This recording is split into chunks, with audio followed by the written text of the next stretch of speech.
Ma'am, first class is for people who actually paid for it." The words landed in the cabin with the weight of a slap long before the real slap ever came. Every head in the first row turned, as if pulled by a single shocked breath. A room full of strangers suddenly became an audience, waiting to see how far the humiliation would go. Talia Monroe stood over Dr. Amara Ellington like a judge passing sentence, her tone sharp enough to slice through the soft cabin lighting. No one knew the quiet woman in seat 2A.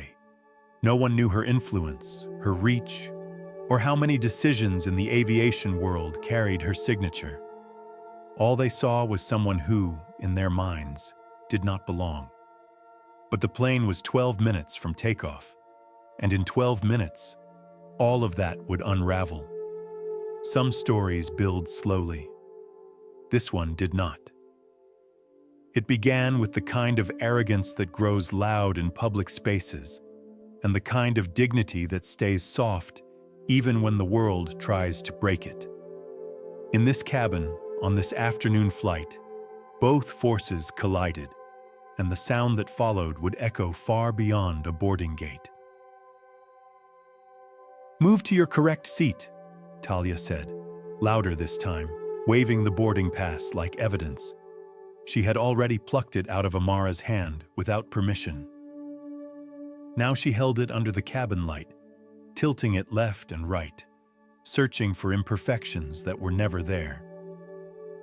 The first-class cabin tightened around the moment, the way air seems to shift before a storm.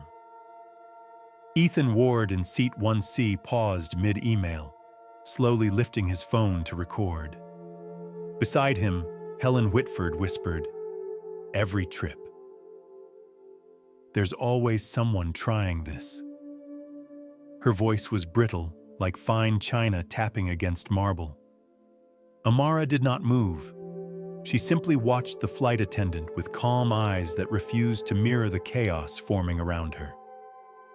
Her posture was composed, almost regal, as if she'd sat through scenes far worse than this and learned long ago that silence could be a shield. Talia seemed irritated by that calm. She slapped the boarding pass against Amara's chest. The sound cracked through the cabin, startling a few passengers. Even Ethan's camera wobbled.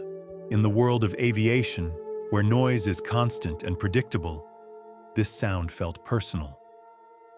"Don't try to sit where you don't belong," Talia added, her voice sinking into a tone meant to humiliate. She turned her phone to selfie mode, hitting a button with her thumb. "Everyone, your girl is dealing with first-class drama today." Her live stream bloomed instantly. A small digital crowd gathered. 30 viewers, then 100, then nearly 200. Comments rolled in, laughing emojis mixed with assumptions typed too fast to contain decency. Lucia Marquez in 3B looked up from her tablet. She recognized that kind of spectacle, the kind people choose when they think the target won't fight back. She lowered her gaze again, unsure whether speaking up would help or make it worse. Meanwhile, the soft hum of the aircraft deepened as systems prepared for departure. The overhead signs glowed gently. The clock ticked. 12 minutes. Time spreads evenly, but tension does not. Talia leaned closer to the camera. "She says she bought a first-class ticket," she narrated, "but something's not adding up." That was when Officer Daniel Reyes boarded with his partner. Heavy footfalls, uniforms intentionally intimidating. He addressed Talia first, not the woman being accused. "What's going on?" "This passenger refuses to move to coach," Talia replied smoothly. "She's in the wrong seat." Officer Reyes examined Amara briefly, but he had already been handed a story. People rarely question a narrative when it arrives wrapped in confidence. "Ma'am, please gather your belongings." Amara took a slow breath, her expression unchanged. She reached into her wallet, retrieving a card that gleamed gently under the cabin lights. The metal surface caught Ethan's recording lens for a moment. It was one of those cards often associated with wealth, but assumptions moved faster than recognition. "Probably stolen," Ethan muttered to his phone. His viewers seemed to agree, judging by the scrolling comments. Amara ignored him. Her phone vibrated once in her lap. She answered quietly. "Tell the board I'll be 20 minutes late," she said. "An issue came up at the airport." Her voice remained level, never once shaking. She hung up without explanation. Talia turned her camera back on herself. "Board meetings," she scoffed. "Sure. Maybe she works at a fast food headquarters." Her chat exploded with laughter. The injustice grew heavier, and in that heaviness, the mood of the entire cabin shifted. Malcolm Avery in 4C frowned, watching the unfolding scene with increasing discomfort. People rarely intervened at cruising altitude, but here on the ground, with the aircraft still tethered to its gate, he felt something pull at him, a memory perhaps, of times when he too had been misjudged by the surface of his appearance. The captain's distant voice asked for a status update. The countdown continued. 11 minutes. 10 minutes. Amara lifted her head finally, meeting Officer Reyes's eyes with a serenity that seemed out of place. "I'm waiting," she said softly, "for the captain to review the situation." Her tone was not defiant. It was simply steady. The kind of steady that makes people look twice. The kind of steady that hints at a truth no one in the room has caught up to yet. And something subtle shifted then. Something like the air itself drawing in a breath. Ethan blinked behind his camera, confused by how unmoved she seemed.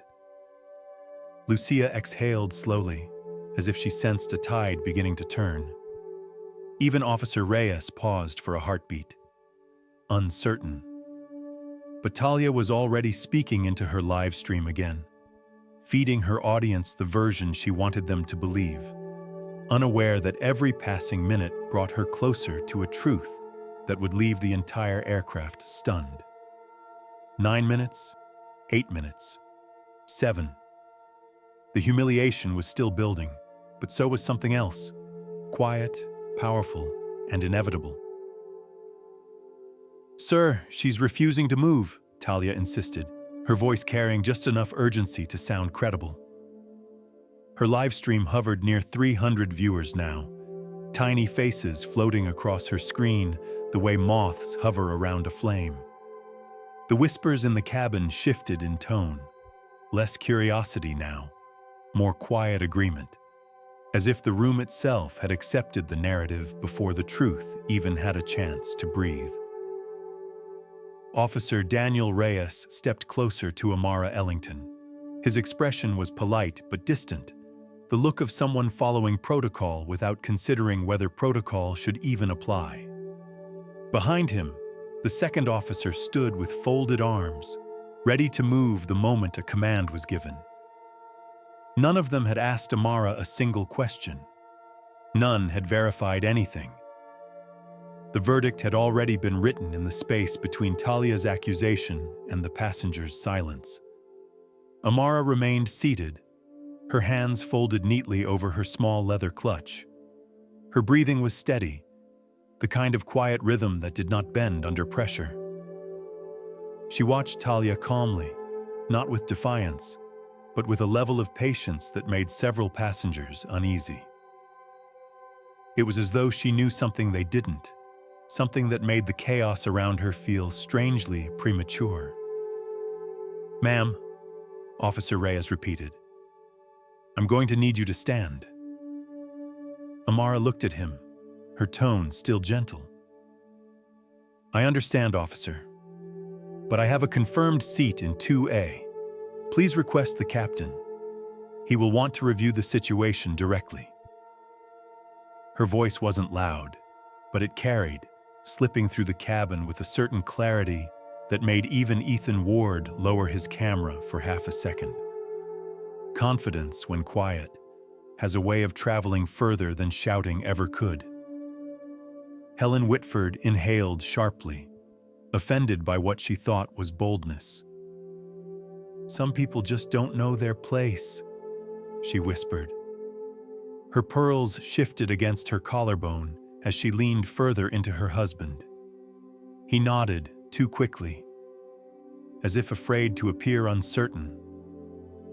The aircraft hummed beneath them, the low vibration of systems preparing to leave. The cabin lights dimmed subtly as the crew moved through their silent pre-flight choreography.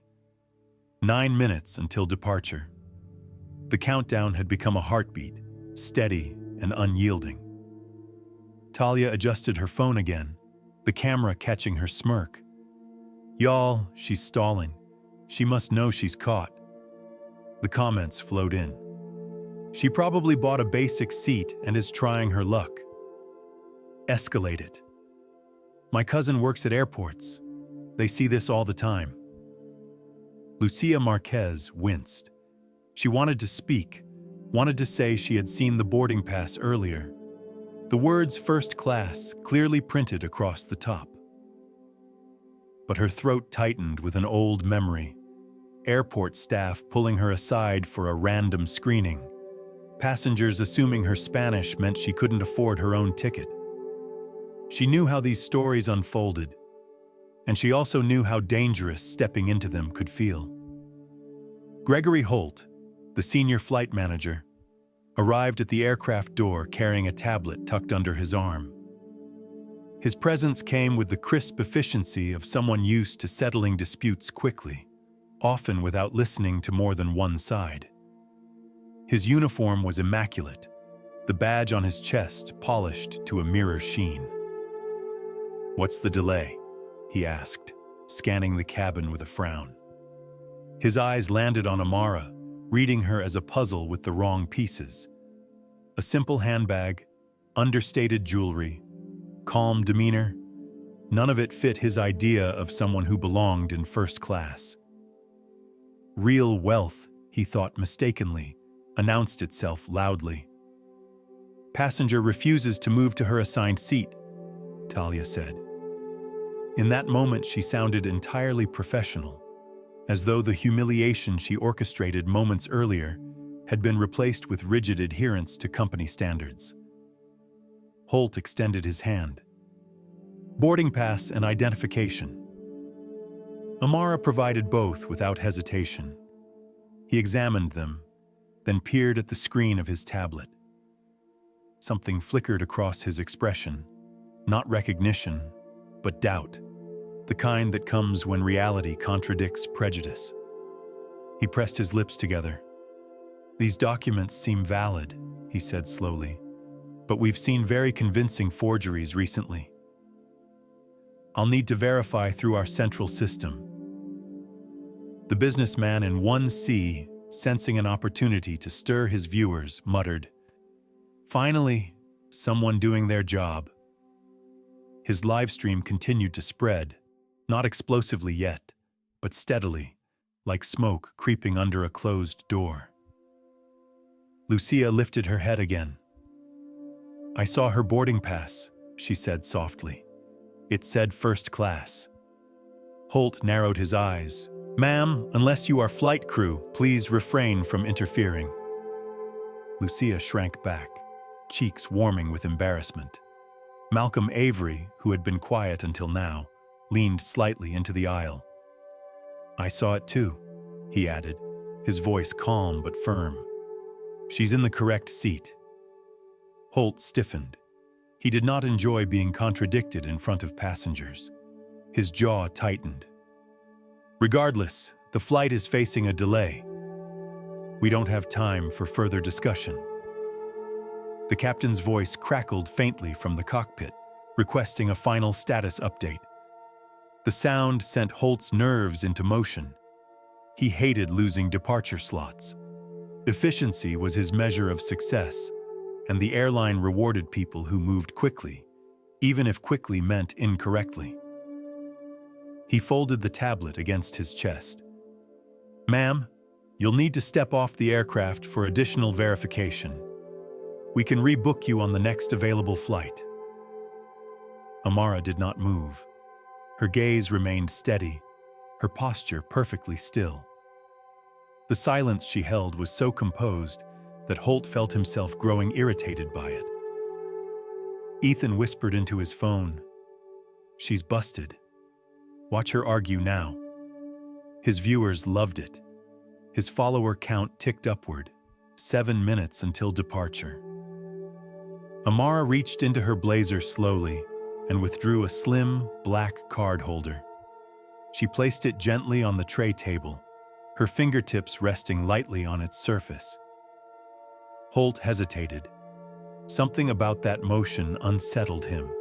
He could not say why. "Before you make a final decision," she said softly, "you should call the captain to the cabin." Holt bristled. "I have full authority over passenger verification. The captain is busy." "Even so," Amara replied, "there are decisions that require his immediate attention." Her tone held no threat, but it carried a certainty that made Officer Reyes glance between them, unsure whose instructions to follow. Lucia watched the moment closely. Something inside her whispered, "Pay attention. Something important is happening." Talia's live stream, still running, captured her attempt to maintain control of the story. "She's bluffing," she whispered to her audience. "Just wait. This is going to get good." Holt exhaled sharply, unaware that every breath brought him closer to the truth that would dismantle his assumptions, undo his authority, and forever mark this flight as a lesson carved into corporate history. The cabin seemed to hold its breath. Fear, curiosity, judgment, and confusion floated together in the stillness. 6 minutes until takeoff, and the tide was preparing to turn. "Captain wants an update on the delay," a voice called from the galley. The words drifted through the cabin like a quiet reminder that time was running out, though no one needed reminding. The tension had already settled into every row, every armrest, every shallow breath. Gregory Holt stood at the front of the aisle, shoulders squared the way officers do when they believe authority alone can fix a problem. He tapped the corner of his tablet against his palm, a habit he'd developed over 15 years of airline management. A rhythm meant to convey confidence, even when he wasn't entirely sure of his own judgment. He glanced at Amara Ellington again. She sat perfectly still, fingers resting lightly on the edge of her card holder, her posture steady, as if she were rooted to something deeper than the moment. He wondered, briefly, why she didn't argue. Why she didn't rush to defend herself like most passengers do when faced with a public accusation. The quietness unsettled him in a way he couldn't explain. "Ma'am," Holt said, "this aircraft is facing an operational delay. If you comply now, we can avoid further escalation." Amara looked up at him, her gaze steady. "I understand your concern," she replied, "but the captain should hear the full context directly." Her tone was soft, but there was an undercurrent in it, a subtle thread of certainty that made Holt's next breath come shorter than the last.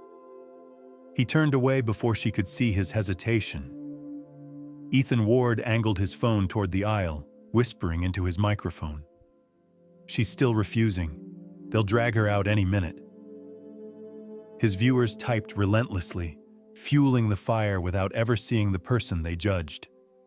Comments rose like smoke. Assumptions, jokes, speculation. It was easy to cast stones in a story told through a narrow lens. Helen Whitford shook her head with a sigh heavy enough to carry across the row. "The patience these staff have," she muttered. "I would have removed her already." Malcolm Avery shifted in his seat. His jaw tightened, but he did not speak. Not yet. He watched everything, every breath, every glance, every slight micro-expression on Amara's face. He sensed something that made him uneasy, something that did not match the narrative being built around her. Lucia Marquez, her tablet forgotten, clasped her hands together. She looked between Holt and the officers, her chest tightening with a familiar, bitter fear. The knowledge that sometimes people are punished not for what they do, but for who the crowd believes they are. She wanted to intervene again, but her courage wavered like a candle wick trembling at the edge of a draft. Officer Daniel Reyes exchanged a glance with his partner. "We need a decision, sir," he murmured to Holt. "She's non-compliant, and the captain needs the cabin secured." Holt exhaled sharply, as if the weight of a 30-second countdown sat on his shoulders. "I'm aware," he said, more defensive than firm. 10 minutes until the scheduled departure. In airline terms, 10 minutes was the difference between efficiency and chaos, between a clean performance metric and a complaint from upper management. Holt's mind raced. Rebooking, paperwork, explanations, the loss of a departure slot. None of it appealed to him. He stared at Amara one more time, trying to fit her into a box he understood. She didn't fit the pattern. That bothered him. It always bothers people when they cannot quickly categorize someone. "Ms. Ellington," Holt said, emphasizing her last name as if testing it for truth. "Stand up now and come with us for offline verification. That is my final request." Amara did not move. "I am in my assigned seat. I have complied with every request except leaving without proper review. It is my right to ask for the captain's involvement." Ethan snickered quietly. "Oh, she's good at this," he said to his stream. "She sounds like a lawyer." Lucia finally lifted her hand slightly. She's not doing anything wrong," she whispered, barely audible, but Holt heard her. He chose to ignore her. Passengers leaned closer, pulled forward by the tension the way people lean toward a balcony railing despite the drop beneath them. Holt squared his shoulders again, pushing back the creeping feeling of doubt. "Security, prepare to escort her off." Officer Reyes nodded and keyed his radio. "Control, stand by for a possible removal." The young white woman in 2C flinched. She had been silent the entire time, but something in her expression shifted, an unease that crept across her features like slow-moving shadow. Malcolm stood. The movement startled everyone around him. "Sir," he said to Holt, voice calm but full, "this is wrong." Holt tensed. "Sit down, sir, or what?" Malcolm asked. "You'll remove me too? She bought this seat. She told you the captain should see it. She asked for verification. You're skipping every step you're trained to follow." His words weren't loud, but they carried the weight of truth. The cabin stirred. Ethan's camera swung toward Malcolm. The viewers reacted instantly, typing opinions like sparks. Holt's face tightened. "Security, handle this." Reyes stepped toward Malcolm, but Amara spoke first. "Officer," she said gently, "please ask the captain to join us. Things are escalating because the full truth is not yet known. I am asking for fairness, not delay." The officer hesitated. Hesitation wasn't typical for him, but something in her voice, a stillness that felt strangely authoritative, made him pause. Talia, still recording, whispered to her audience, "She's just buying time. She's done." Her viewer count hit 420. The digital crowd was growing restless, eager for the next dramatic beat. 9 minutes now. The pre-flight announcements had been paused. The cabin door still open, passengers whispering to each other with growing tension. Holt drew a breath through his teeth. He didn't like losing control, especially not publicly. The room felt like it was leaning toward Amara's calm, and that scared him more than he expected. "Officer," Holt said sharply, "escort the passenger." He never finished the sentence. A message crackled through the speaker in the galley. Captain Ortega requesting immediate presence of Flight Manager Holt in the cockpit. Repeating, "Immediate." Holt froze. The officers paused. The passengers blinked in confusion. Lucia felt something electric pass through the cabin. Even Ethan's camera drifted down slightly. "Go on," Amara said quietly, not triumphantly, but with a soft certainty that shook Holt in a way he could not name. He walked toward the cockpit, trying to mask the tremor of unease in his steps. As he disappeared behind the door, the cabin seemed to suspend itself in a strange, expectant silence, as though the air itself was waiting for the truth to arrive. 7 minutes until takeoff, and everything was beginning to shift. The cockpit door closed behind Gregory Holt with a soft click that echoed louder in his mind than it ever did in the cabin. He tried to steady his breathing as he approached Captain Samuel Ortega, who stood with one hand braced on the instrument panel, the glow of the screens illuminating the deep lines in his face. Ortega had flown for more than 3 decades, long enough to read storms before they appeared on radar. And right now, he sensed one forming in his plane, one that had nothing to do with the weather. "What's going on out there?" the captain asked, his voice steady but tinged with something sharper, a quiet alertness. Holt swallowed. "A passenger issue, Captain. A woman in seat 2A refusing to move. Possibly fraudulent documentation." Captain Ortega turned slowly, narrowing his eyes. "Possibly. Well, she wouldn't comply," Holt said, suddenly aware of how thin his words sounded. "She insisted you needed to review her case personally." The captain blinked once. It was a controlled blink, one Holt had seen only when serious matters were involved. "She asked for me specifically?" "Yes," Holt replied. "She says it's necessary."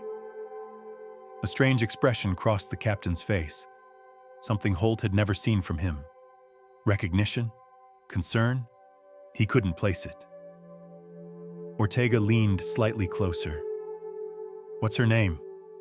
Holt glanced down at his tablet, scrolling with stiff fingers. "Amara Ellington." The captain's hand froze above the controls. His breath caught, nearly imperceptible but not invisible. Holt saw it. He felt the bottom of a floor give way beneath him. The captain reached for the radio.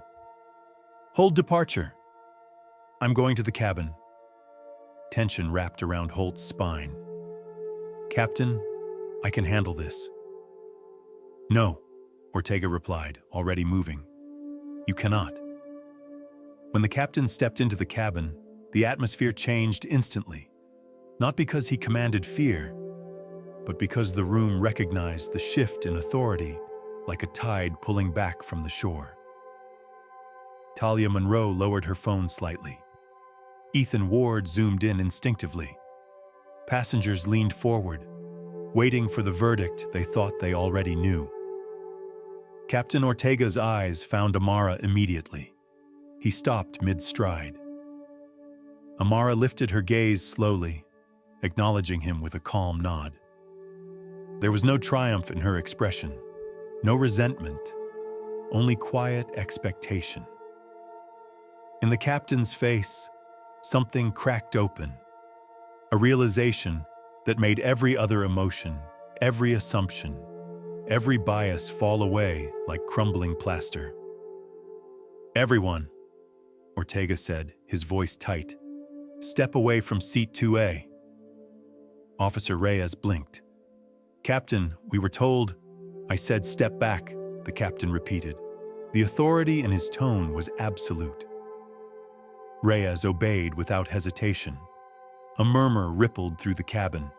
Helen Whitford clutched her pearls. Lucia pressed a hand to her mouth. Malcolm Avery exhaled, as if he'd known all along that something about this didn't fit. Talia took a stumbling step backward, her phone trembling in her hand. Amara gently tapped the edge of her card holder. "Captain," she said softly. "Dr. Ellington," Ortega replied, his voice dropping into something close to reverence. A sharp inhale flickered through the cabin. Ethan's camera shook. Even Holt, standing behind the captain with a paling face, felt the ground tilting beneath him. The captain turned toward Holt. "You did not verify anything," he said quietly. Quietly was worse than shouting. "Did you read her identification? Did you contact the office? Did you follow any of the required steps?" I thought," Holt stammered. "That," Ortega said, "is the problem." Talia's live stream, still rolling, caught every word. Comments exploded across her screen, but she didn't dare look down. Her audience was witnessing her unraveling in real time. Amara lifted the business card from her tray table with a graceful motion, turning it between her fingers so the cabin could see the gold lettering. Ellington AeroLease. Dr. Amara Ellington, Chief Executive Officer. Lucia whispered, "I knew it," tears of relief forming at the corners of her eyes. The soft Spanish phrase that slipped from her lips, "Gracias a Dios," carried its own quiet weight. Amara slid a second card forward, its surface matte black with understated silver print. Apex Meridian Capital Managing Partner. Helen Whitford pressed a trembling hand to her heart. "Oh my," she breathed. Ethan's video stream erupted. The comments, once mocking, shifted violently into shock, then disbelief, then outrage. His viewers were now watching the collapse of an entire false narrative unfold frame by frame. The captain inhaled deeply. "Dr. Ellington," he said, "please allow me to offer the airline's sincere apology. This is unacceptable." Amara nodded once. "Captain, I appreciate your acknowledgement, but the situation has grown beyond a simple apology." The officers stepped fully aside now, uncertain and uneasy, no longer certain of their place in the unfolding story. "Dr. Ellington," Holt whispered, ashen-faced, I didn't know." Amara regarded him with a calm that felt almost surgical. "Mr. Holt, your role required you to verify facts before acting on assumptions. You bypassed verification entirely and escalated without cause." Her voice was not harsh, but it was unbreakable. Talia found her own voice suddenly small.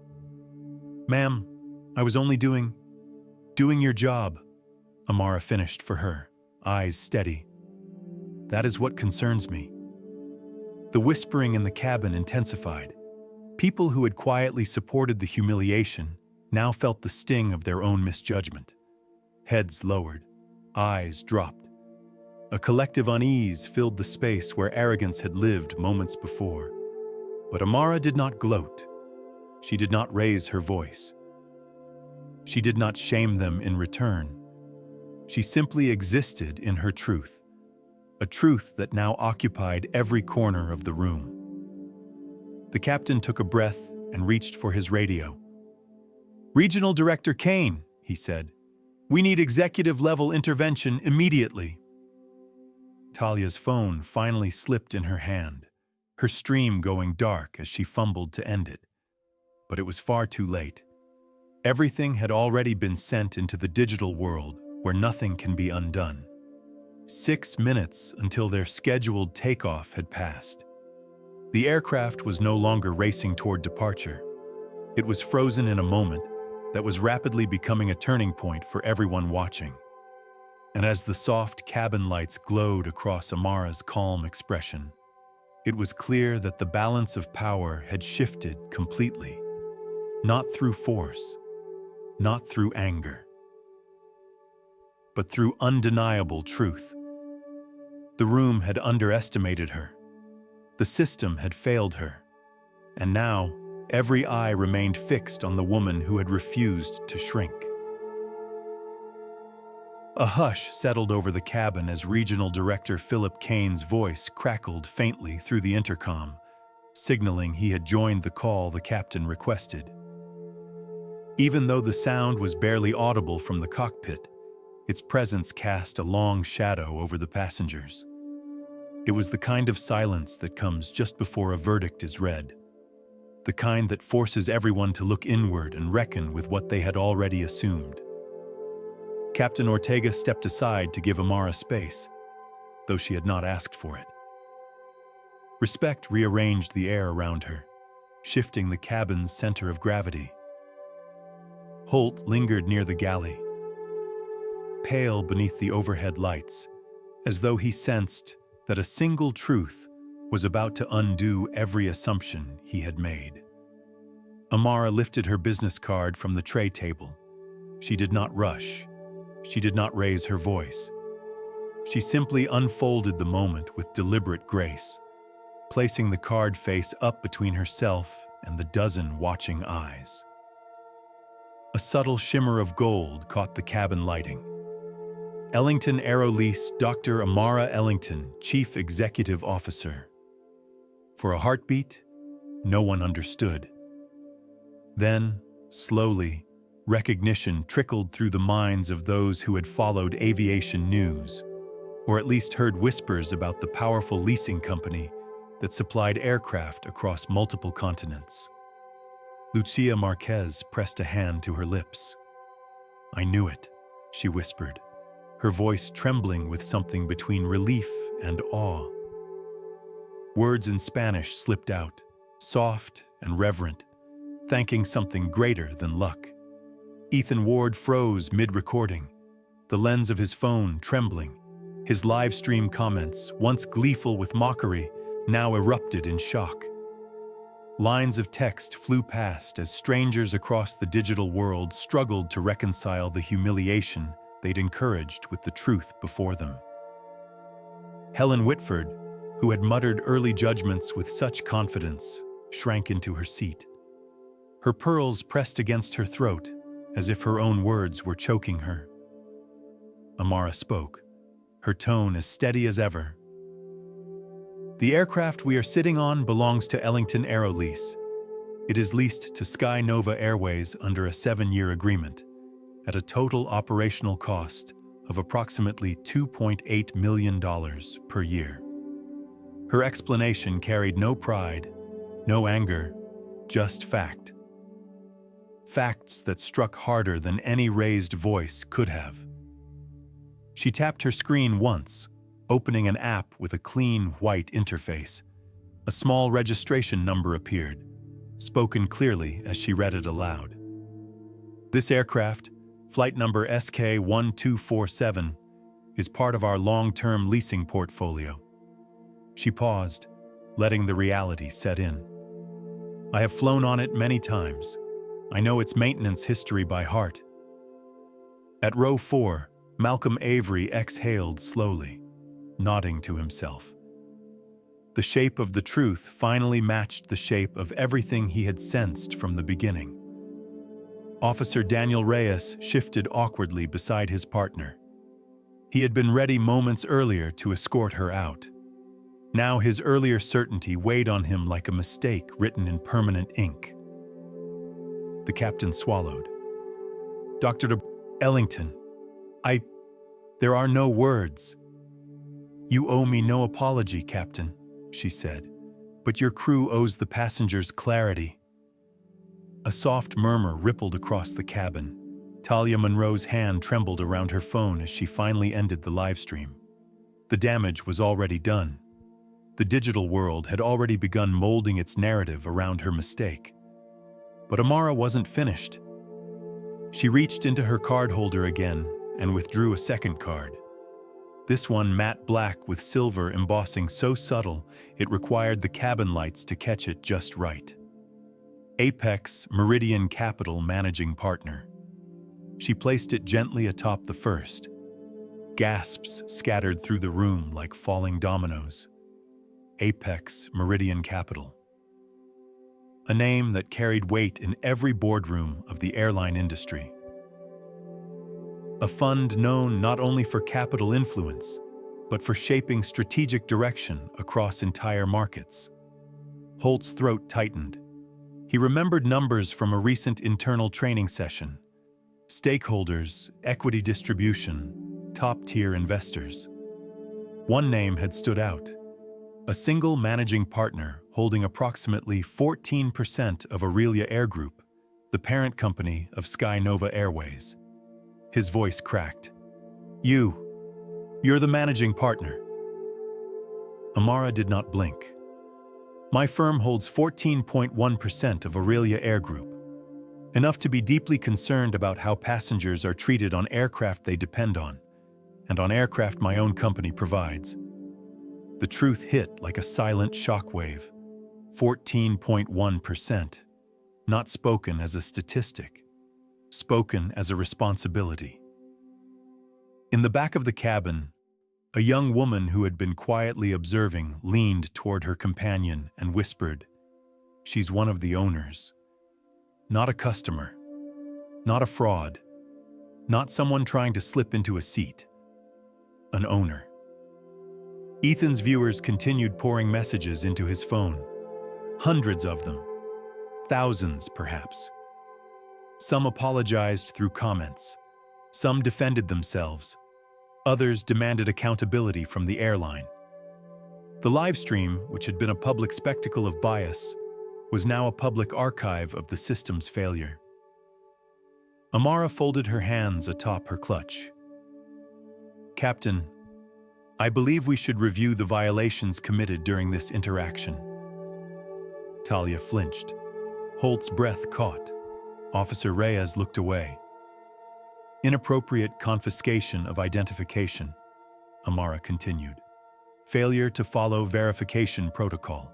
Assumptions based on appearance. Public humiliation. Unauthorized social media recording." Each point was spoken softly, but the softness made them sharper. Holt stepped forward, voice trembling. "Dr. Ellington, if I had known that," she said gently, "is the essence of the problem." The cabin fell silent again. There was no more defensiveness, no more mockery, no more whispered judgments, only stillness. And within that stillness, a shift, subtle, powerful, began to reshape the room. A moment in which every passenger, every officer, every crew member felt the weight of their assumptions settle into a type of regret that would linger long after the flight was over. The captain pressed a hand to his forehead. "Dr. Ellington, I'm requesting assistance from Director Kane immediately." "That would be appropriate," she replied. He nodded and stepped toward the cockpit. The lines in his face deeper now, not from age, but from awareness. 6 minutes to scheduled departure. But the flight was no longer about time. It was about truth, about dignity, about everything the cabin had failed to recognize until now.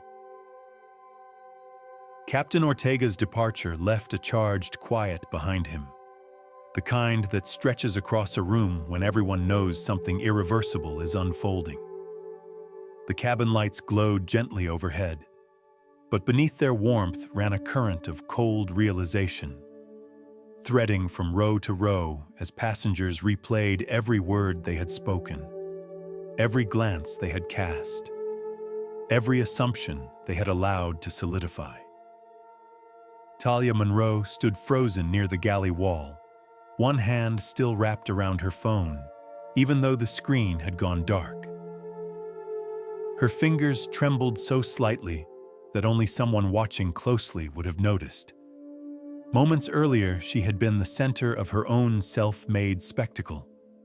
Now she felt the walls of her confidence closing in around her, leaving her small inside the very space she once commanded.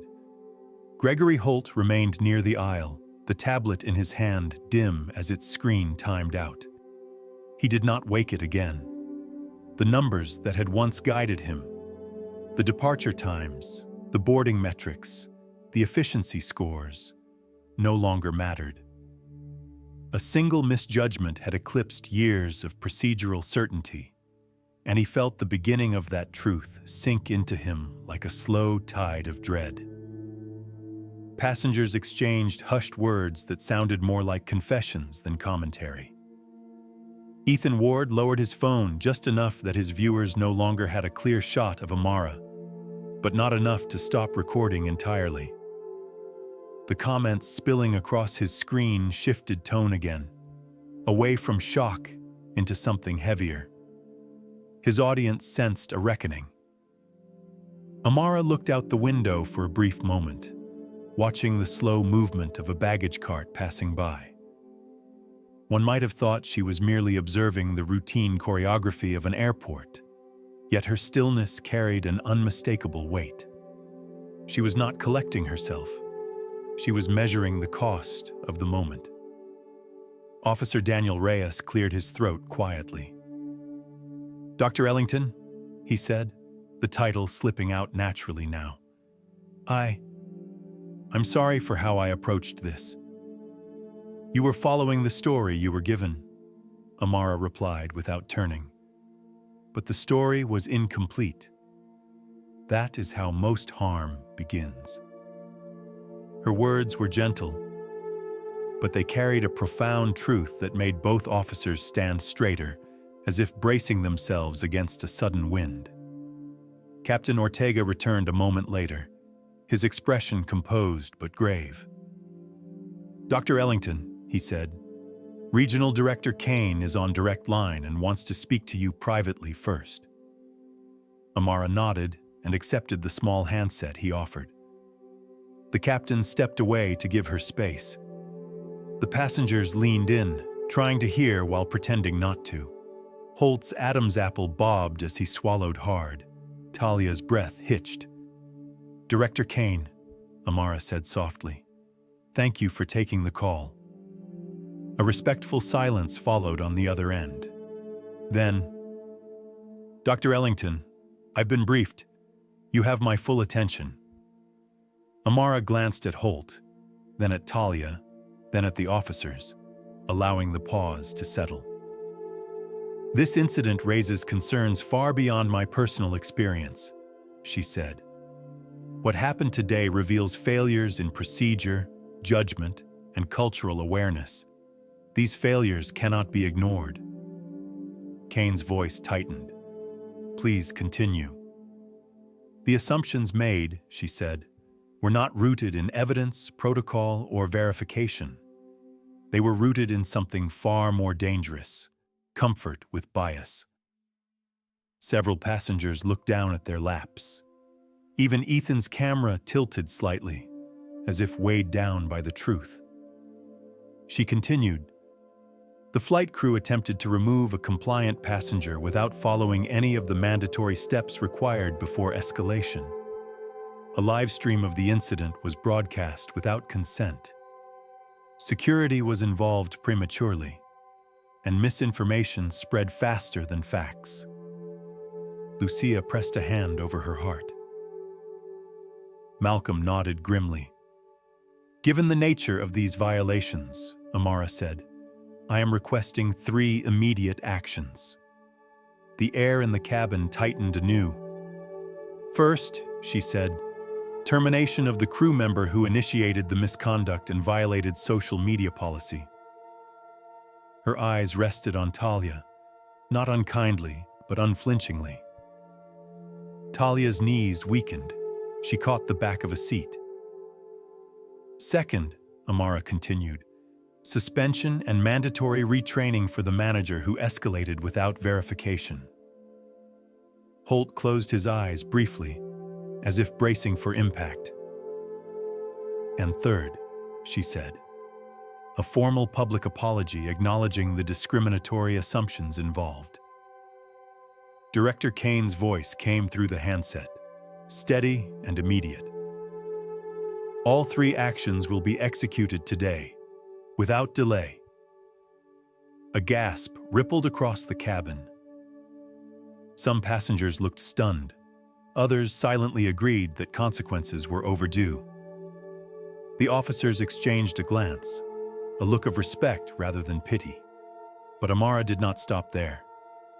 In addition, she said softly, I am requesting systemic reforms. Permanent ones, not symbolic gestures. Kane inhaled, preparing to listen. We need revised verification procedures, Amara said. Clear steps that prevent profiling and ensure evidence precedes judgment. Understood, Kane replied. We need mandatory unconscious bias training for all customer-facing staff. Approved. We need real-time incident reporting, she added, with oversight from a committee that includes external voices, not merely internal review. Implemented, Kane said without hesitation. And finally, Amara said, I request quarterly metrics on these initiatives delivered directly to my office at Ellington AeroLease. There was a brief pause, long enough for the weight of the request to settle. Then Kane answered, You'll have the first report within 30 days. The line clicked gently as the call ended. Amara returned the handset to the captain. Around the cabin, breaths released slowly, like a long-held tension finally given permission to dissolve. Holt stepped forward, his voice barely above a whisper. Dr. Ellington, I failed you. There's nothing I can say to justify it. You failed your training, she said evenly. But you can still choose how to move forward. Talia took a trembling step toward Amara. Her voice quivered. I wasn't trying to hurt. Amara met her eyes gently. Intent is the seed, she said. Impact is the harvest. What you grow next is up to you. Talia covered her mouth, tears rising in her eyes. But Amara didn't linger. Her goal was not to break them. It was to build something better than what had allowed this moment to happen. The captain cleared his throat, voice softer than before. We will begin implementing the first steps immediately. For the first time, the cabin did not feel like a place of judgment or spectacle. It felt like a classroom on the edge of awakening. And in the center of it all sat Amara Ellington, calm, dignified, and quietly rewriting the rules of the sky. The cabin lights warmed softly, casting a muted glow over every face as Amara returned the handset to Captain Ortega. The passengers watched her with a mixture of awe and unease, each person silently wrestling with the mirror that her composure held up to them. No raised voice, no hint of rage, yet the entire direction of the flight had already changed because of her presence. Quiet power didn't need volume, it only needed truth. Regional Director Philip Kane had stayed on the line, waiting for the captain to confirm the next steps. Ortega nodded to Amara. Dr. Ellington, he said gently, the director remains available. He wants to speak directly with you once more. She accepted the handset again, this time holding it casually, as though she handled the upper leadership of major airlines every day, which, in fact, she did. Director Kane, she said, her voice calm and steady, before we proceed, I would like your consent to have this call heard by relevant personnel present in the cabin. A pause. Then, yes, Dr. Ellington, everyone involved should hear this. Holt stiffened, as if preparing to walk into a storm he'd hoped to avoid. Talia clutched the back of a seat, her breathing shallow. Officer Reyes straightened his shoulders. Ethan Ward subtly angled his phone, not to record Amara, but simply because he could not look away. Amara kept her tone serene. Director, I want us to move into corrective measures with clarity. Immediate actions are important, but structural change is what prevents future harm. Agreed, Kane replied. I'll begin with the immediate steps, she continued. Talia closed her eyes. First, Amara said, termination of Ms. Monroe for initiating misconduct, violating protocol, and broadcasting a passenger without consent. Talia's knees nearly buckled. She gripped the seat harder, her breath caught in her throat. The whispers around her died instantly. Even the digital audience on Ethan's phone seemed to still, though the scrolling comments continued in restless waves. Kane spoke firmly. Effective immediately. I'll notify human resources. Second, Amara said, her gaze shifting to Gregory Holt. Suspension of Mr. Holt, followed by mandatory retraining and verification procedures and implicit bias. Holt lowered his head. Shame clung to him like a second skin, heavy and suffocating. He escalated without review, against uniform protocols. Approved, Kane said. Suspension is effective the moment this flight returns to gate. Third, she continued, a publicly issued apology recognizing the discriminatory nature of the assumptions made. Holt's breath shuddered. Talia pressed her forehead to the back of the nearest headrest. A couple of passengers closed their eyes, as if bracing for another wave of reality. Approved, Kane affirmed. We will issue it today. She lowered the handset slightly, letting that moment settle before moving on. Now, she said, we address the system. The room held its breath. We need revised passenger verification procedures, Amara said. Ones that do not rely on appearance, accent, or unconscious profiling. Understood, Kane replied. We'll begin drafting immediately. We also need mandatory unconscious bias training, she continued. Not a one-time presentation, ongoing, quarterly modules, scenario-based learning, real case studies. Consider it done, Kane said. And, she added, a real-time incident reporting tool, logged directly with executive oversight. No internal burying. No waiting for events to escalate before the truth is heard. A longer pause this time.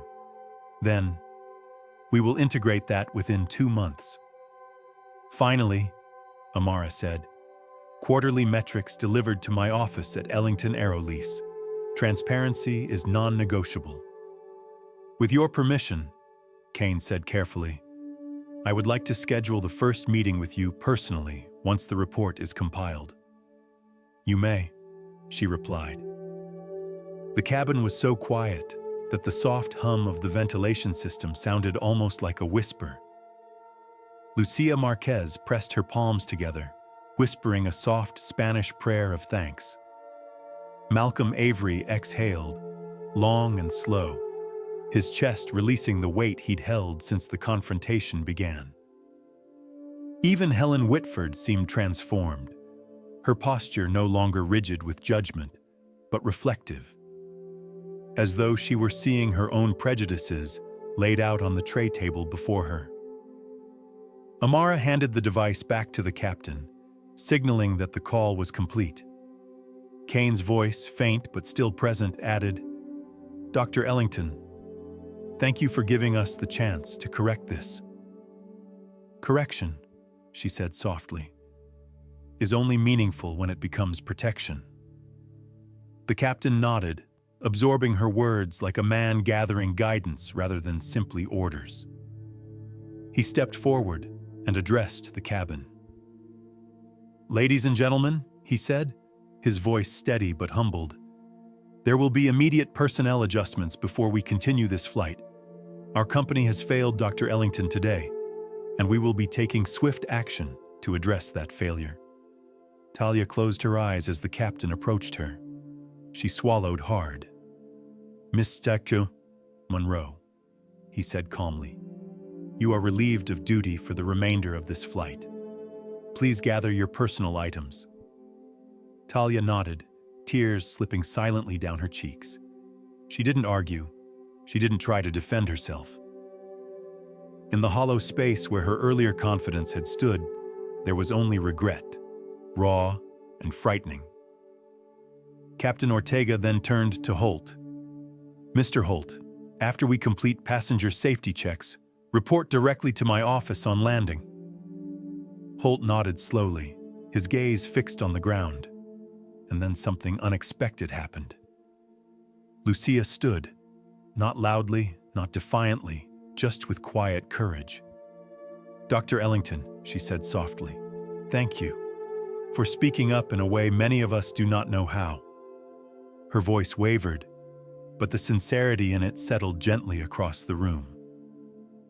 Amara gave her a small nod. "Thank you for seeing what others did not." Helen Whitford lifted a hand slightly, hesitant. I misjudged you," she said with trembling honesty, "and I am deeply ashamed." Amara's voice softened. "Awareness is the beginning of change." Lucia whispered, "See," as though agreeing with a truth she had always known but rarely voiced. Even Ethan lowered his phone entirely, his face transformed by something new. Humility. The digital comments continued, but he no longer fed them. The man who had chased humiliation for content now faced his own reflection in the gentleness of Amara's response. Captain Ortega cleared his throat. "We will now begin implementing the first phase of corrective procedures before departure." It was not simply an announcement. It was a promise.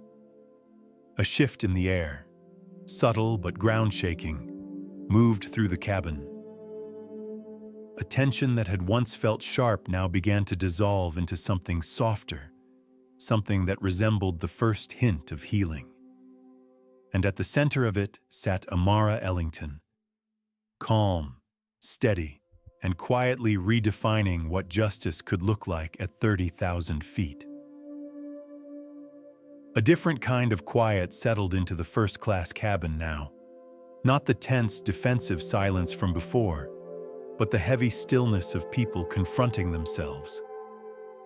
It was the kind of quiet that arrives after truth has swept through a room, leaving only reflection in its wake. The overhead lights softened, casting warm gold tones across the seats, and for the first time since the confrontation began, the space felt less like a battleground and more like a place where something meaningful could finally take shape.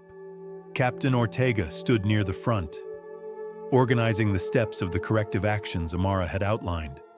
His posture carried both humility and resolve, as if he were determined to transform this moment into a turning point rather than a stain. Officer Reyes remained nearby, no longer rigid with authority, but with measured respect. Holt took a seat in the jump seat near the galley, staring at his hands as though they belonged to someone else, someone he no longer recognized. Amara sat quietly in her seat, gazing forward with an expression that carried neither triumph nor bitterness. She looked as though she were simply waiting for the world to catch up to the truth she'd held all along. Lucia Marquez shifted gently in her seat before standing again. Her voice trembled, but she spoke anyway. "Dr. Ellington, I just wanted to say that I saw what happened from the beginning. I saw your ticket. I saw how they treated you. And I didn't know if speaking up would help or make things worse." Her confession floated into the air like a fragile offering. Amara turned to her, her expression warm. "Courage doesn't always begin loud," she said. "Sometimes it begins with noticing." Lucia lowered her gaze. Tears shimmered but didn't fall. "Gracias," she whispered. Malcolm Avery stood too, steady and clear. "Ma'am, you handled all of this with more grace than most people could ever manage." I've seen situations like this go in a very different direction. You changed it." Amara nodded gently. "You spoke when it mattered. That changes things too." On the other side of the cabin, Helen Whitford clutched her hands in her lap. Her voice cracked when she spoke. "I made assumptions about you," she said. I thought I understood who you were the second I looked at you. But I was wrong. I was deeply, embarrassingly wrong." Her husband rested a hand on her shoulder as she continued. "I used to work in education. I always told my students that judgment is a dangerous shortcut. Today, I followed that shortcut myself." Amara met her eyes, not with judgment, but with quiet compassion. "We are all capable of missing each other," she said softly. "But awareness gives us a chance to recognize the gaps and close them." Helen inhaled shakily. "Thank you for not responding to cruelty with cruelty." "Cruelty," Amara said, "only grows when we feed it." For a moment, the cabin felt like a sanctuary of shared vulnerability rather than a room filled with strangers. People who had never spoken to one another began exchanging glances, nods, and small gestures of solidarity. The atmosphere shifted from one of division into a slow, forming unity. Ethan Ward, who had recorded the earlier events with an eager sense of superiority, lowered his phone fully now. He stared at the screen, at the flood of comments, at the replay of his own voice mocking a woman he did not understand. And something inside him cracked. He approached Amara slowly, holding the phone to his chest. "Dr. Ellington, I said things I shouldn't have," he murmured. "I judged you without a moment's hesitation. I recorded you like entertainment. I helped turn this into a spectacle." He swallowed hard. "I'm sorry. I really am." Amara's gaze softened. "Growth begins where denial ends. Thank you for your apology." Ethan nodded, his throat tight. "If you're willing, I'd like to delete the video." She shook her head gently. "Let it stay. Let people see what assumptions look like, and let them see what accountability looks like too." Those words washed over Ethan with a mix of relief and responsibility. He had never expected his actions to become part of a moral lesson, especially not one delivered with such gentle clarity. Captain Ortega cleared his throat softly, drawing the cabin's attention. "In accordance with Dr. Ellington's recommendations," he said, "the crew will now complete the initial step of the mandatory recognition module before we proceed further." He held a compact tablet with a soft blue screen that glowed in the dim cabin. Marcus, the crew member previously silent, stepped forward to guide the others. "This module is 15 minutes," he explained, "and covers early signs of bias, de-escalation standards, and respectful verification procedures." Holt and Talia approached the tablet with solemn expressions. Holt's hand shook slightly as he tapped the start button. Talia avoided eye contact with the passengers, her face pale but her posture straight. If remorse had weight, hers would have been enough to anchor her to the floor. As the crew engaged with the module, soft audio played through their headsets, calm voices explaining scenarios, describing moments when perception blinds fairness, and offering tools for recognition before harm occurs. The faint sound of it carried into the cabin like background meditation, a fitting atmosphere for people relearning how to see one another. Officer Reyes approached Amara carefully. "If you hadn't stayed so calm," he said, "this could have gone in a much worse direction." Amara looked at him. Staying calm is not the same as staying silent. Sometimes calmness is the only way to make the truth audible. "Yes, ma'am," he said, humbled. And thank you for giving all of us a chance to reflect. You didn't have to." She gave him a small, quiet smile. Everyone deserves the opportunity to grow. As the minutes passed, something remarkable happened. Passengers who had once whispered judgments now leaned toward one another, not to gossip, but to share quiet reflections. The young woman in seat 2C murmured to her neighbor, "I didn't say anything, and I should have." Her neighbor clasped her hand gently, offering silent comfort. Lucia sat back down, exhaling as though she had finally released a weight she'd carried since boarding. Malcolm straightened his jacket and nodded respectfully toward Amara before returning to his seat. Helen wiped her eyes discreetly, her husband squeezing her fingers softly. And Ethan, still holding his phone, finally turned the camera toward his own face, not for drama, but for accountability. His voice was quiet as he addressed the viewers still lingering on his stream. "If you watched what I recorded earlier, watch this part too," he said, "because it's the part that actually matters." He ended the recording. When the crew finished their module, Captain Ortega stepped forward once more, his expression transformed by humility and gratitude. "Thank you for your patience," he told the cabin. "We will continue preparing for departure, but please know, this flight will not move forward unchanged. None of us will." He looked at Amara with deep respect. "And thank you, Dr. Ellington, for guiding us toward correction rather than condemnation." The cabin breathed together, one long, soft breath. And in that moment, the learning had finally begun. The recognition module ended with a soft chime that drifted through the cabin like a note signaling the end of a difficult lesson. The crew removed their headsets slowly, as though each of them needed a moment to step back into the world after looking inward for the first time in a very long time. Their faces weren't the same ones that had boarded the aircraft earlier.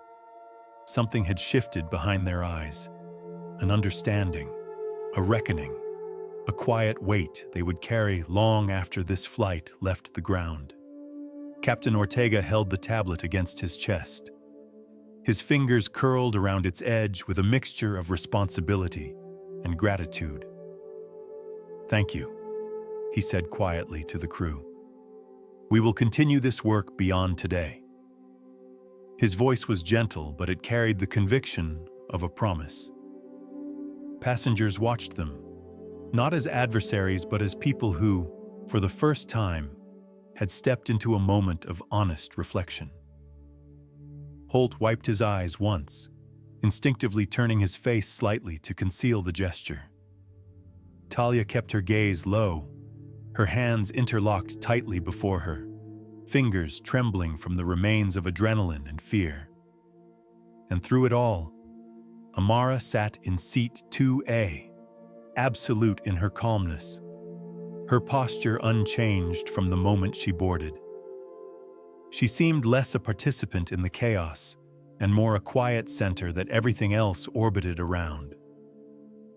Where others faltered or unraveled, she remained steady, a reminder that dignity, when held firmly, could become a force that rearranged entire rooms. Captain Ortega approached her, taking a careful breath. "Dr. Ellington," he said softly, "we are almost ready to resume departure procedures. But before we continue, perhaps you would like to address the cabin, only if you wish to." Amara considered his words for a moment. She didn't look at the passengers immediately. She looked instead at the soft glow of the cabin windows, where the evening light had begun to pale into a gentle shade between day and dusk. When she finally turned her attention to the room, she rose slowly from her seat. Not to command attention, but to offer something to the people who had traveled through this painful moment with her. When she spoke, her voice was quiet, yet everyone heard her as if the room had been designed to carry her words. "I want to begin," she said, "by saying that this moment is larger than me. It is larger than this cabin, larger than this flight, and larger than the mistakes made here today. What happened to me has happened to many others. People traveling alone, families visiting loved ones, students heading to new beginnings, people who didn't have the tools or the authority to stop the momentum of misunderstanding." She paused, letting the truth settle. Several passengers lowered their eyes. "I sat here as a woman misjudged, but I also sat here as a witness to a pattern that has followed too many of us for far too long. Assumptions can travel faster than facts, and when they are allowed to take flight, they cause harm that lingers long after the plane has landed." Her voice held no anger, but it held depth, deep enough that even those who weren't ready to acknowledge their part felt it resonate inside them. "Change does not begin with apologies," she continued. "It begins with recognition, with the willingness to say, 'I was wrong,' or 'I did not see clearly,' or 'I want to do better.' And today, I have seen people choose that." She nodded gently toward Lucia, who blinked through quiet tears, toward Malcolm, whose posture remained tall and respectful, toward Helen Whitford, who had been wiping her eyes in steady intervals, toward Officer Reyes, whose remorse was honest and visible. "I do not seek revenge," Amara said softly. "I seek responsibility. And responsibility means building systems that protect people long before the moment of crisis arrives. Systems that ensure fairness, dignity, and truth." Her words wrapped around the cabin like a warm blanket, firm, steady, but comforting. The young woman in seat 2C whispered, "Thank you," almost unconsciously. Amara offered her a small smile. "We all hold the power to shape the spaces we move through. Today, each of you chose reflection instead of defensiveness. That is not a small thing." She sat down quietly, and the silence that followed didn't feel heavy anymore. It felt like the kind of quiet found in places where growth takes root. Ethan Ward swallowed hard and cleared his throat.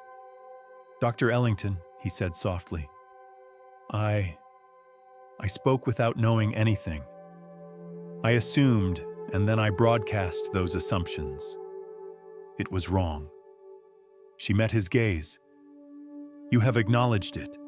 That is where change begins." He nodded slowly, as though internalizing a truth he had never given himself the space to understand. Just then, the overhead speakers chimed gently. "Cabin crew, secure the cabin for departure."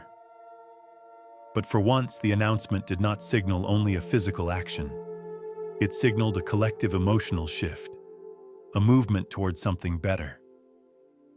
Marcus stepped down the aisle with a tablet in hand, checking in with crew members still processing the module. Holt stood and approached Amara once more. "Dr. Ellington," he said, voice unsteady, "I'm not asking for forgiveness, but thank you for letting this become a lesson instead of an ending." "Lessons become meaningful when they lead to action," she replied. "Use what you've learned today." Holt nodded. He did not smile, but there was a softness in his eyes that hadn't existed an hour earlier. Officer Reyes approached Malcolm. "Thank you for stepping in when you did," he said. Malcolm shrugged lightly. "Sometimes silence isn't an option," he replied. Lucia leaned over her armrest. "Dr. Ellington, about the reporting tool you mentioned, will passengers be able to see results too? Like summaries, data, clarity?" "Yes," Amara said. "Transparency must travel both ways. When information flows openly, trust can grow." Lucia's shoulders loosened. "Thank you. That means a lot." As the crew performed final checks, Captain Ortega returned to the front of the cabin. His voice carried a tone of renewed purpose. "Thank you all for your patience and your cooperation. We will be pushing back from the gate shortly. And I assure every person here, the conversations that began today will continue long after this flight reaches its destination." Several passengers nodded. Others lowered their eyes thoughtfully. Not a single person in the cabin felt the same as when they boarded. Amara adjusted her seatbelt, the faint click echoing softly. The aircraft vibrated as the engines began their warm-up sequence, a comforting hum rolling through the floor.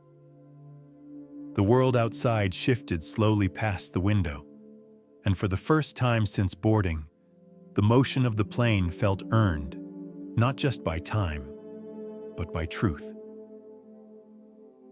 The aircraft rolled away from the gate with a slow, steady glide, its wheels whispering along the pavement, as if the plane itself understood it was carrying more than passengers tonight. It carried a lesson, one stitched together from misjudgment, revelation, and the quiet strength of a woman who never once raised her voice.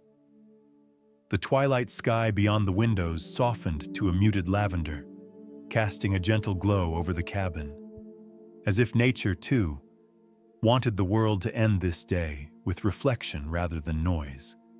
The engines settled into a warm, low hum, that comforting vibration familiar to anyone who had ever trusted a machine to lift them into the sky.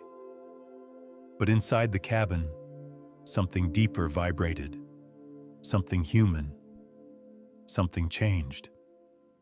Ethan Ward, who had spent the earlier part of the flight feeding content to hundreds of strangers, now held his phone face down on his tray table.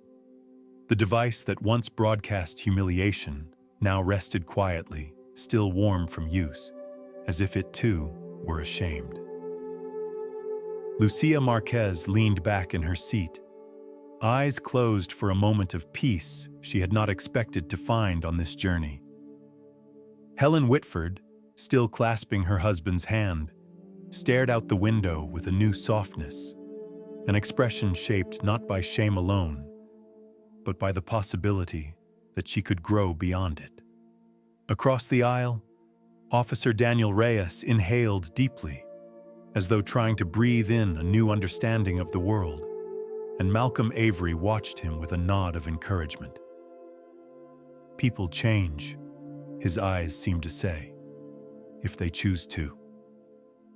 As the plane leveled out, Captain Ortega stepped into the cabin once more. He did something rare for someone in his position. He addressed the passengers not as an authority figure, but as a man humbled by the day's events. "Ladies and gentlemen," he began softly, "we are now cruising at a stable altitude. I want to thank each of you for your patience. Today has been a moment none of us expected, but I believe it became something important." He paused, letting the moment breathe. "Dr. Ellington," he continued, "you showed us what leadership looks like in its quietest form. On behalf of this crew, and on behalf of the airline, I am truly grateful." He bowed his head slightly, a gesture so sincere that it hushed even the faint whisper of the air vents. Amara nodded once in acknowledgement. What she did next was not dramatic. It did not command the room. It simply offered the truth in its gentlest form. "I want to thank all of you," she said softly, rising from her seat.